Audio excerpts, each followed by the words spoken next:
डर सबको लगता है। अंधेरी रात, मेघालय का नोआ कलिकाई वाटरफॉल, जिसे चारों तरफ से बादलों ने ऐसे घेर रखा था मानो उसकी सुरक्षा कर रहे हो। रात के अंधेरे में झरने की आवाज ऐसे महसूस होती थी जैसे किसी दानव को जंजीरों में जकड़ रखा हो और वो छुड़ाने की कोशिश कर रहा हो।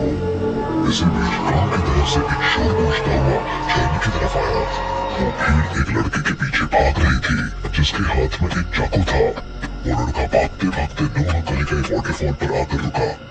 भीड़ भी कुछ दूर रुक गई। इसने मेरी बेटी को मार डाला, इसको भी वैसे ही तड़पा तड़पा के मारो। अचानक उस लड़के को एक आवाज सुनाई दी, कूद जाओ, कूद जाओ, खत्म कर दो इस जीवन को, कूद जाओ, कूद जाओ।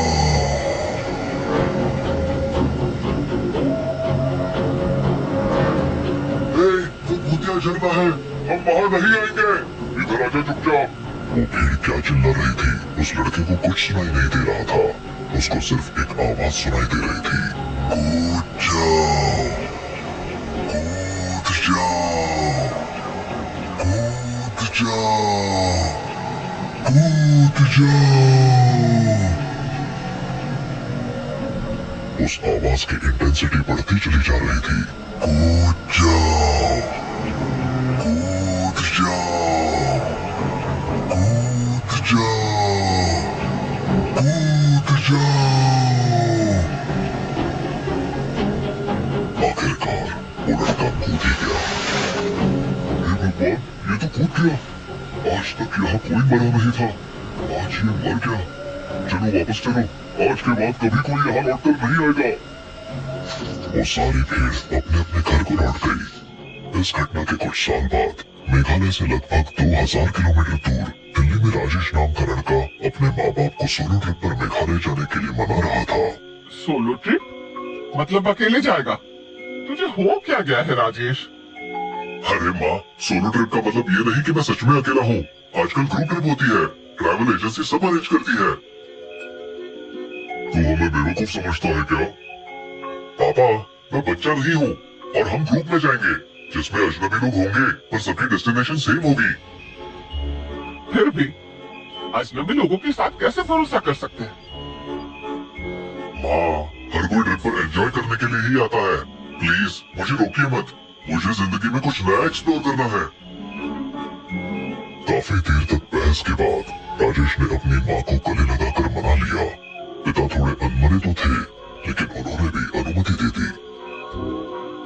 ठीक है, लेकिन कोई गड़बड़ हुए तो सीधे घर वापस आना, समझे? जी पापा, बिल्कुल। अगले दिन राजेश ने अपना सफर शुरू किया। दिल्ली से मेघालय तक का सफर लंबा था। ट्रेन में सफर के दौरान उसने अपने ग्रुप के लोगों से मुलाकात की। मनदीप, इरफान, सलीना, ज्योति और राहुल। ट्रेन का सफर खत्म होने के बाद उन्होंने बस से अपनी मंजिल की तरफ बढ़ना शुरू किया। ये पहाड़ और हरियाली देखकर तो मन ही शांत हो गया। Seriously, it's amazing. बस अब एक पतली सी सड़क पर चल रही थी। घना जंगल चारों तरफ से फैला हुआ था। तभी अचानक बस का रेडियो चालू हो गया। तुम लोग यहाँ क्यों आए हो? वापस चले जाओ। रेडियो किसने चालू किया? ये तो अपने आप ही चालू हो गया। सुनाई नहीं दिया, वापस चले जाओ। ड्राइवर ने रेडियो बंद करने की कोशिश की, लेकिन वो बंद नहीं हुआ। सभी सहम गए। ये क्या मजाक है? कौन करा ये सब? ये कोई मजाक नहीं है, ये जगह भूतिया है। मैंने पहले भी सुना है कि यहाँ अजीब चीजें होती है। तभी रेडियो बंद हो गया और बस की लाइट्स भी एक पल के लिए बंद हो गई। अंधेरे में सब एक दूसरे को पकड़कर बैठे रहे। ये क्या था? ड्राइवर साहब, ये आपकी कारस्तानी तो नहीं है? री रिकॉर्डेड ऑडियो बजा रहे हो? इरफान मियां, आपने तो हमारी चोरी पकड़ ली। मैं तो बस सफर का रोमांच बढ़ाने की कोशिश कर रहा था। रोमांच की जगह आपने हमारे दिल की धड़कन बढ़ा दी। ये तो मजाक था, पर उन लोगों को पता नहीं था कि ये तो शुरुआत थी। असली खौफ तो अभी बाकी था। सुबह का समय था और चेरापूंजी की ताजी हवा में एक अलग ही जादू था।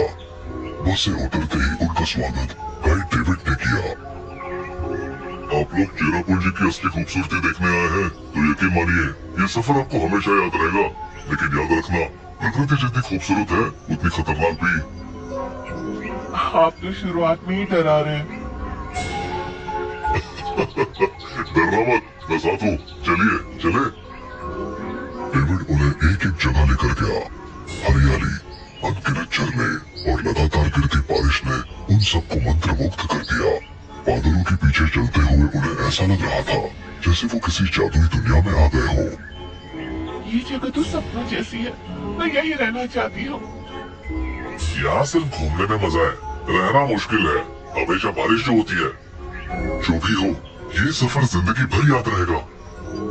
घूमने के बाद वो एक छोटी सी ढाबेनुमा जगह पर बैठे। खाने पीने के बीच बातचीत शुरू हो गई और डेविड ने उन्हें नोआक लिकाई वाटरफॉल के बारे में बताया। आप लोग नोआक लिकाई वाटरफॉल के बारे में जानते हैं? बस इतना पता है कि ये एशिया का सबसे ऊंचा झरना है। ये सिर्फ झरना नहीं, इसके साथ एक खौफनाक कहानी भी जुड़ी है। कहानी के मुताबिक कई साल पहले यहाँ एक महिला रहती थी जिसका नाम लिकाई था। उसने अपने बेटे को पालने के लिए दूसरी शादी की, लेकिन उसका दूसरा पति बहुत ही क्रूर था। उसने लिकाई की बेटे को मारकर उसका मांस पका दिया। जब लिकाई को ये सच्चाई पता चली तो उसने इस झरने से कूदकर जान दे दी। तभी से इसे नोआक लिकाई वाटरफॉल कहते हैं। लोग कहते हैं कि यहाँ जाने वाले को आत्महत्या करने के ख्याल आते हैं, इसीलिए इसे भूतिया जगह माना जाता है। सभी के चेहरे पर डर और अजीब सी बेचैनी साफ दिख रही थी। God, this is horrifying. लेकिन क्या ये सच है? मैंने ये चीज फर्स्ट हैंड एक्सपीरियंस की है। मैं आपको वहां जाने की सलाह नहीं दूंगा। सभी ने उस जगह जाने की इच्छा जताई, लेकिन डेविड ने मना कर दिया। रात में सभी अपने कमरे में लौट आए, लेकिन राजेश के मन में उस जगह को देखने की इच्छा हो रही थी। उसने राहुल से बात की। राहुल, मुझे नोआक लिकाई वाटरफॉल जाना है, तुम मेरे साथ चलोगे? तुम पागल हो गए हो क्या? डेविड ने मना किया था ना। बस एक बार देखेंगे और लौट आ जाएंगे यार, प्लीज। ठीक है, पर जल्दी वापस आना होगा। रात के सन्नाटे में दोनों चुपके से होटल से निकलकर झरने तक पहुंच गए। झरने की गड़गड़ाहट और उसकी ऊंचाई देखकर वो दंग रह गए। लेकिन तभी उनके दिमाग में अजीब ख्याल आने लगे। कूद जाओ, कूद जाओ, ये जीवन बेकार है, कूद जाओ।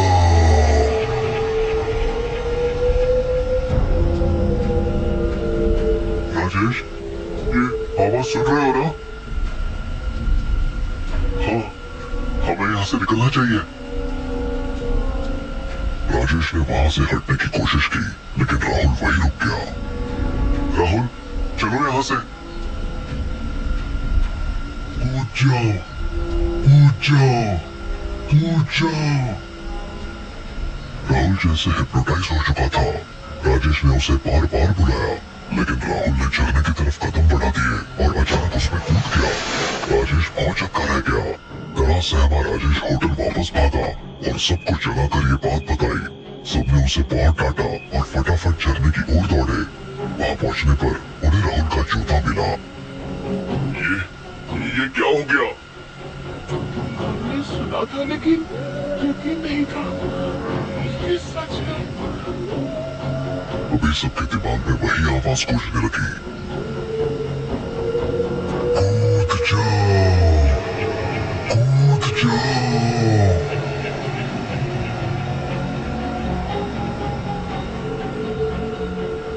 यहाँ से भागो, जल्दी। सभी लौटने लगे, लेकिन तभी सेलिना ने अचानक इरफान को झरने में धक्का दे दिया। सेलिना, तुमने ये क्या किया? मुझे भी वही आवाज सुनाई दे रही थी। मैं खुद कूदने वाली थी, लेकिन अचानक उसे मारने का ख्याल आया। सभी हैरान परेशान होकर सेलिना को लेकर होटल लौट आए। सेलिना झूठ बोल रही है, ये उसका सिर्फ बहाना है। मर्डर हुआ है, हमें पुलिस को बुलाना चाहिए। हाँ, सच पता चलेगा। ये कत्ल है, इसे छुपा नहीं सकते।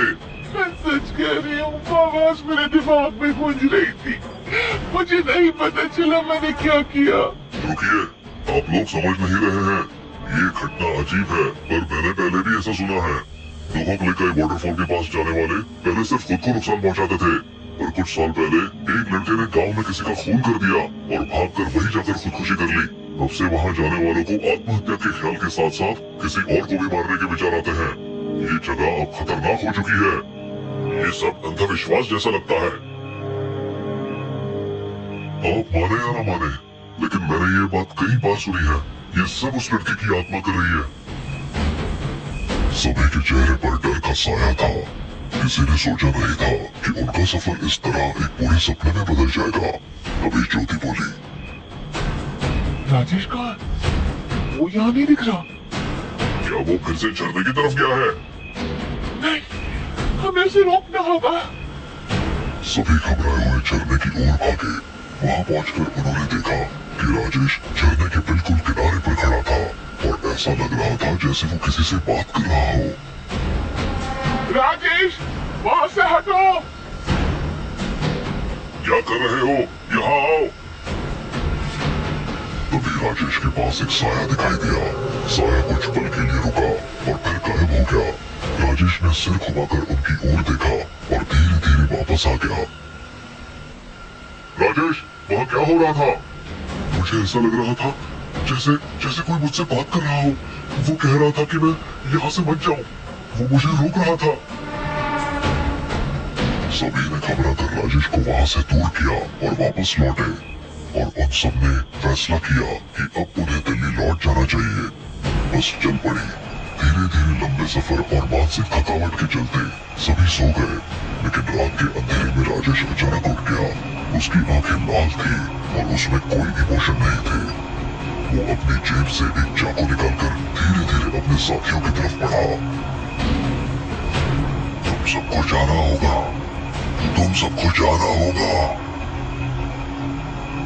राजेश ने एक एक करके सभी को चाकू मारना शुरू कर दिया।